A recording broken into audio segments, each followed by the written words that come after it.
Yeah, I know what you're thinking. You can get a job in the Middle East simply by trying or by magic, through others, or by a fluke. Remember that competition is everywhere. Some here, some there, but bam! Loy Machedo is the best.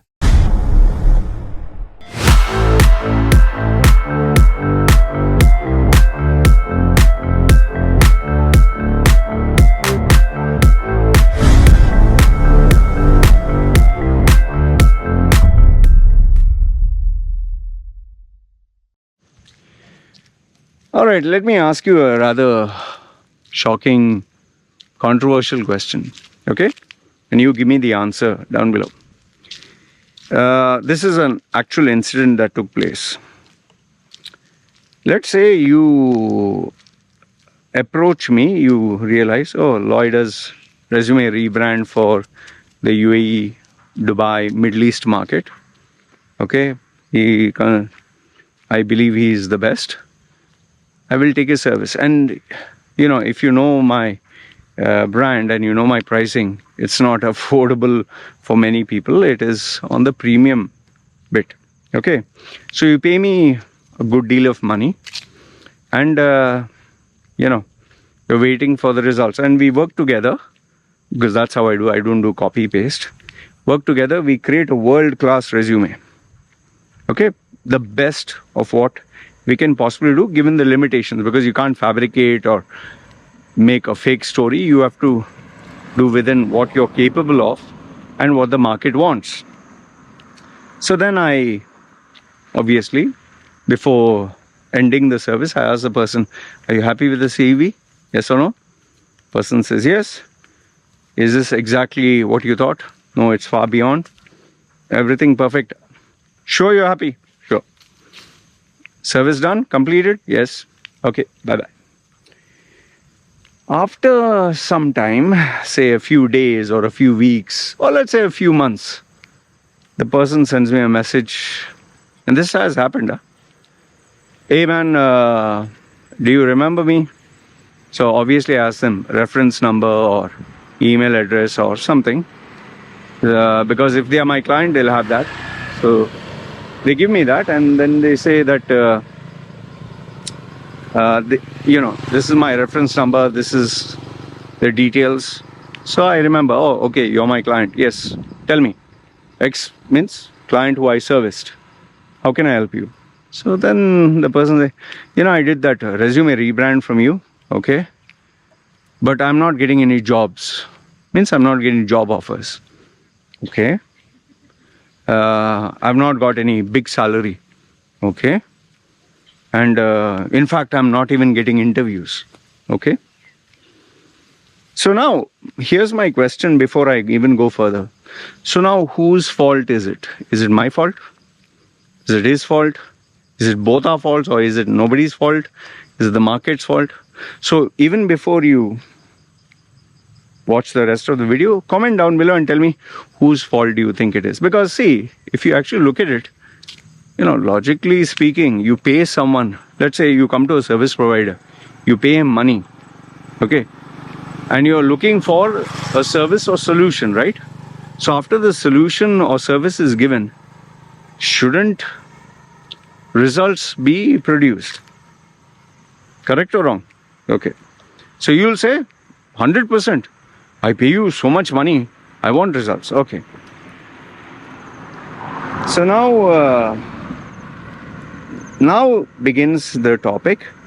Why is it, even if you have a world-class resume, you still do not get a good job offer, means good salary, or a job offer, or even an interview call? Why?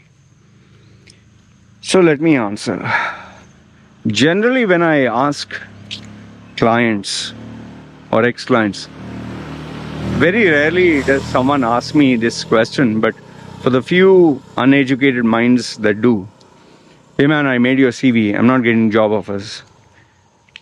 I ask them specific questions. Number one is, okay, how many people did you send your CV to? And these are the questions I want you to ask yourself. How many people did you send your CV to? If you say, you know, the targeted companies, like some people tell me, I had 20 companies in mind which match my profile, which I want, and I send. So then I tell them, so out of 20 companies, you expect to get an interview call. Okay. What if the 20 companies don't have a vacancy? Simple question.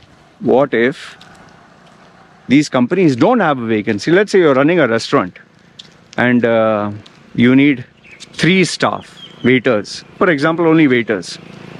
Okay, you need only 3, but you have employed 4. Now let's assume some guy comes and he's a world-class waiter. He has worked for a 5-star hotel and he's one of the best in the world. And he comes to you and says, I'd like to work for you. I have amazing experience, but I'll charge a premium. You'll be like, boss, I have already 3 waiters. I have 1 extra. I don't need. No, then the guy will say, oh, but I'm world class. I can give great service. So unless that guy feels that, okay, this guy can really generate more value than these other people and, increase my revenue maybe 20, 50, maybe 50 or above %, he's not going to terminate someone with experience and someone who he has for so many months or years and take you, unless, of course, the guy he has is so dumb and you are like absolute like value for money and both of you are asking the same salary. Unless that happens, there's no reason why he should terminate his existing staff. So same way in a multinational company, let's say they're happy with their workflow, they're happy with the average performance of the guys. You coming out of the blue, they'll be like, boss, we don't have vacancies here. Okay. So one is they don't have vacancies. But number 2 is, what if there are vacancies, but you're still not considered?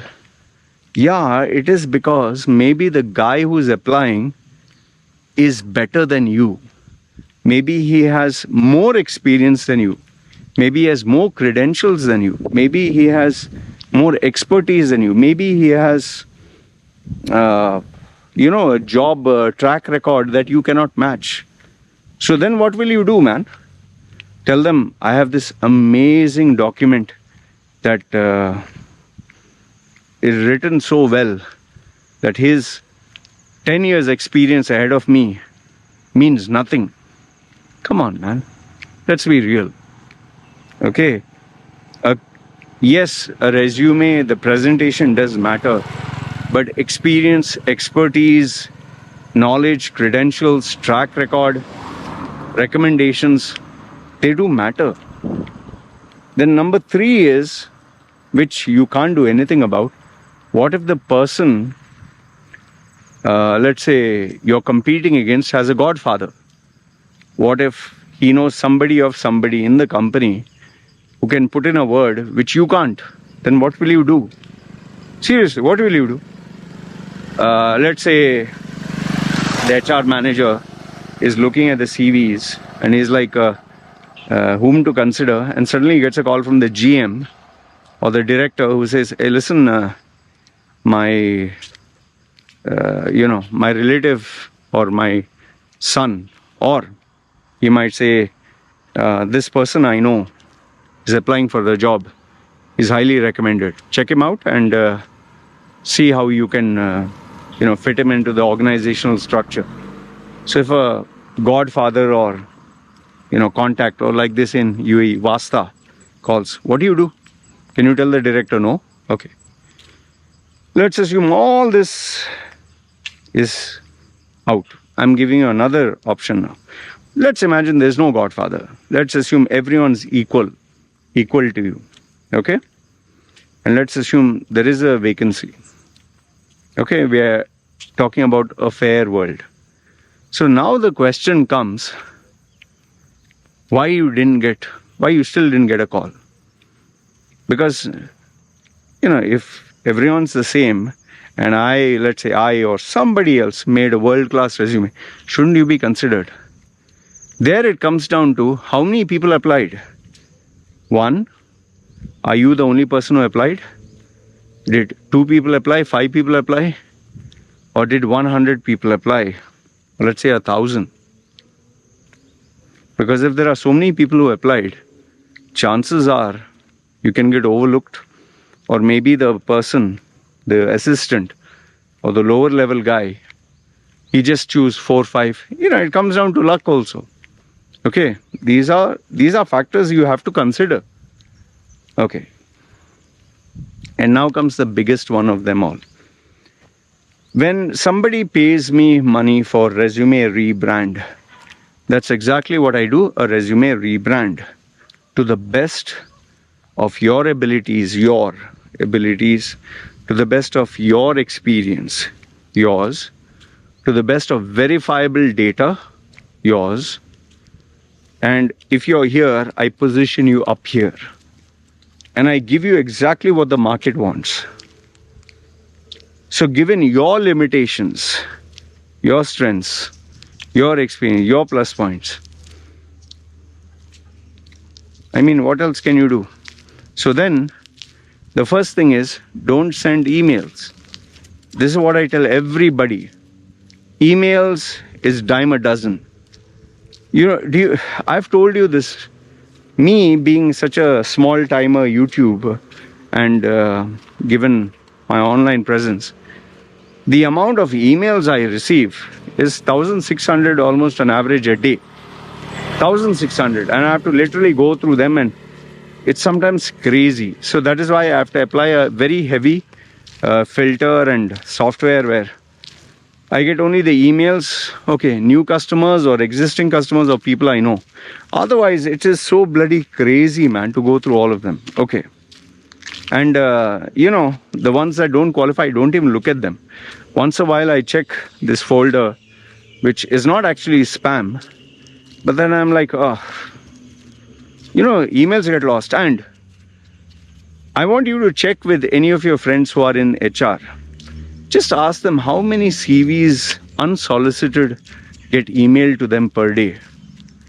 It is crazy. So number one, emails don't work. In fact, let me ask you, the number of emails that you've received, including spam, do you check all of them? No, you will not. You cannot. You just cannot. It's impossible. Man, sometimes it takes me 2 hours to go through emails when I put a vacancy. 2 hours just to go through the emails that I've received for today. 2 hours of my time. And that also I'm not reading everyone. I'm just going through it fast. Then imagine a company. Okay, then what is the solution if not email? I tell people, at least the Middle East market, I don't know about India. See, if you email people, they're going to delete it. If you call people on the phone, people are busy. People will be very rude. And this is a real life example I'm giving you. It's facts.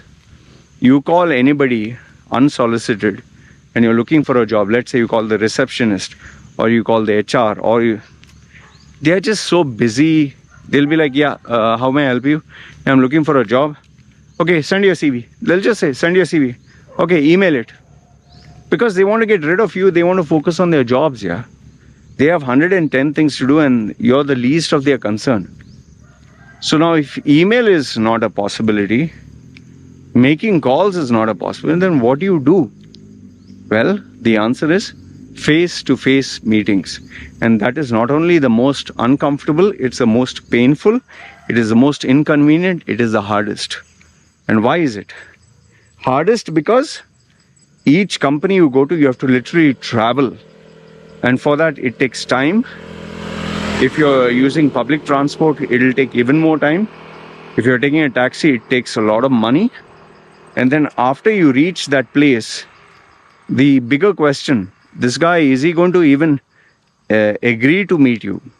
Let's say, for example, you go to a multinational company, you'll have security. Security guy, he's like, he's not a highly educated guy. And he has job fear and he is in his own world. He will come there and he'll, excuse me, who you come to meet? Say, I'm come to meet the HR. Do you have an appointment? You'll say no. And if you bluff and say, yeah, I do have an appointment, then he'll call the person and say, this guy is come here. You'll say, no, he doesn't know you. Or you might bluff and say, I know the receptionist. You'll check with the reception. Reception say, I don't know who's this guy. So then you came all the way there. Now you have to go back. And then let's imagine, okay, there's no security guy, or the security guy tells you, go inside. And there you meet the receptionist and say, hi, my name is Alex and I'm looking out for a job. Okay, give me a CV. We'll get back to you. And then you'll be like, sheesh, man, I came all the way. They just finished the appointment, took my CV in 10 seconds, 20 seconds. What is the use of this? So by the person taking your CV, what happened? They'll take it, and this is a fact. If a receptionist anyone takes, they generally either they'll throw it in the dustbin, or they'll remove the staple pins and use the other side of the paper for recycling, or they'll pass it on to the management. And if they pass it on to the concerned person, he'll look at it, he'll be like, there's no vacancy here. Okay. Or if there's vacancy, he'll look at it. Okay. He'll say, when we are planning, we will call, and maybe he'll forget. So now the question is, man, what do you do, man? Sheesh. So much, so difficult. Well, this is how life is. It's competition, it's tough. So what is the solution, you'll ask? I'll give you the solution. Okay, you have seen my face, right? This tattooed face. Have you ever thought about the fact, how is it when I was in Dubai, with this kind of face, how is it I was still able to make money? Obviously, I was not a full-time coach. So obviously, no employer in his right mind would give me a job. Because, just imagine you put a vacancy and all, and this tattooed freak comes. It's not going to work out, right? And no multinational in their right mind is going to employ me, because they have certain do's and don'ts. And of course, the candidate should look like a candidate, not like Star Wars character coming for cosplay. So how did I get a job? Let me give you a few answers so that it might give you some insight. Number one, if there was a vacancy, I never applied. I'm telling you about me, I don't know about you. If there was a vacancy, I never applied, because I knew if there's a vacancy and people apply, they'll have a dearth of CVs. Maybe they'll have 1,000, 4,000. So it'll get lost. But for namesake, maybe if you want, you can email. Okay. Number two is, I knew for a fact, if I would go to the security or this thing, even with or without tattoos, he would say, do you have an appointment? Do you know who the person is? So I couldn't meet him. Okay. With tattoos anyway, they're not going to allow. Without tattoos, they'll be like, do you have an appointment? No, so I can't meet. Okay. So I wouldn't do that also. Number three is, send them a message to LinkedIn and all. That doesn't work, because people get inundated with so many requests. I get. So how did I actually do it? Very simple. I would go to conferences, seminars, exhibitions, events, which were not during the office timings. I would go through references. I would go through people who knew people. And, whenever you go to any of these events, whether it's a public speaking event, JC, Lions Club, Toastmasters, let's say a charity event, or let's say half marathon, race or training session, or you're just going for a seminar, or people are standing there with their stalls and, giving brochures. That is where I would network with these people. And over there, you need to use street smart and common sense. Obviously, if I go to them, sir, I need a job, here's my CV. He'll be like, who the fuck? Okay, yeah, okay, thanks. It's like you're selling sandwiches. But rather, I would go there to build a rapport. I would go there to have a conversation. I would go there to take interest in what he's doing. Obviously, he would want to know who I am. So there I would play a little game. I would not say that I'm unemployed or this. I represent XYZ company. I'm the, put a senior level designation or the previous one. Most of the time they wouldn't verify.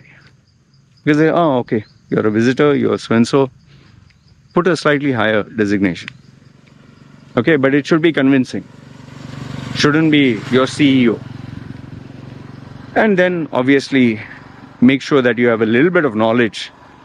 Because if, let's say, for example, you go to electrical pumps and you're not an engineer, but you're going and standing there and, oh, I want to know about this pump. He'll ask you, what do you know about pumps?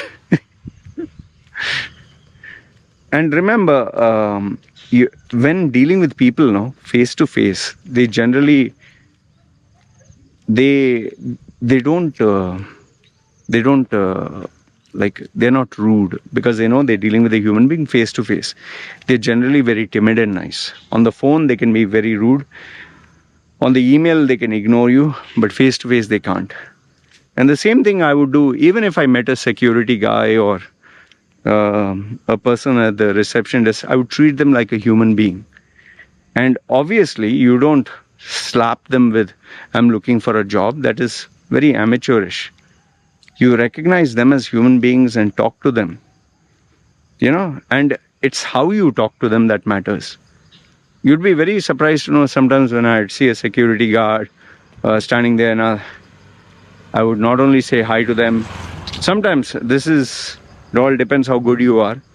I would even offer them chewing gum. I would say, hey, do you want one? Just take one, man. It's all right, cool. Like as I was eating. Or just sit and talk to them. Like, in a friendly manner. And you'll be so surprised how people warm up to you, especially if you're genuine or appear genuine. Even with the receptionist starts to do that. See, I know what you'll say. Hey, but if I do this, it'll take me a long time. Yes, it takes you a long time, but it's effective. And when you build slow by slow, carefully, worthwhile connections, not quantity but quality. And I'm not using this phrase just to put words, but if every relationship that you cultivated took a little bit of time and you made it meaningful, people open up to you, man. See, always remember this. The guy who you're talking to, he also went through unemployment at some point. He also was searching for a job. He also must have gone through tough times.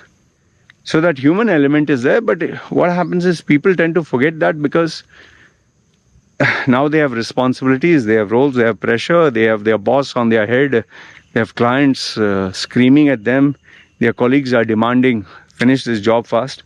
So it becomes a little hard. But that doesn't mean that they've forgotten their humanity.